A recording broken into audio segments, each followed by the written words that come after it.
House Democrats wanted a subpoena for the interpreter who was in the room during Donald Trump's private meeting with Vladimir Putin.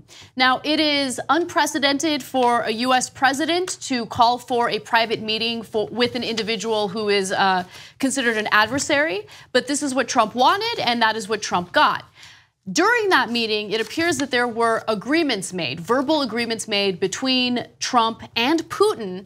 And the only other person in that room, because Vladimir Putin speaks in Russian, was the interpreter.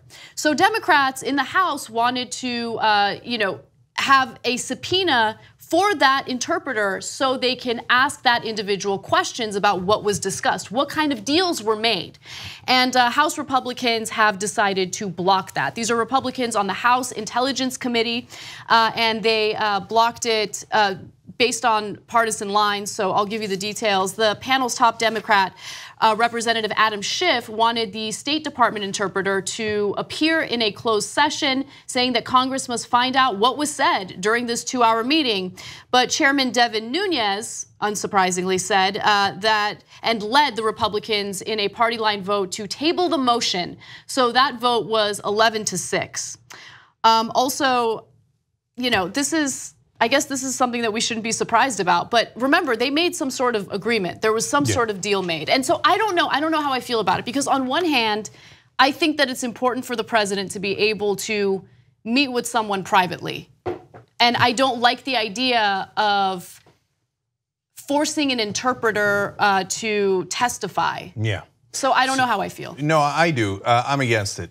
So, and that might surprise some of you guys, but there's a very important exception. If there is a legal reason that, for example, an investigator might want that transcript, and then they have a legal right to it, and I'd have to see that out. I'd have to see what their case is for having a right to see what was said between Trump and Putin.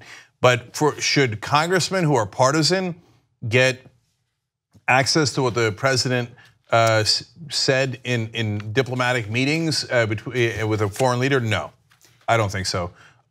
It's important that we be able to do diplomacy, and in order to do diplomacy, sometimes you have to say things that you do not want to be public. If we're going to invade that arena and make everything public, well, then that is going to prevent diplomacy in the future. It's a bad precedent, and even in this extreme case where I happen to think Trump and Putin are working together, I think that Trump is stupid enough that he probably admitted it in that 2-hour meeting, and that would be historic if we got that information. Nonetheless, it's not the right thing to do. Yeah, I think the costs outweigh the benefits, because the benefits would be, okay, we have an interpreter who is now testifying and telling us what they agreed to.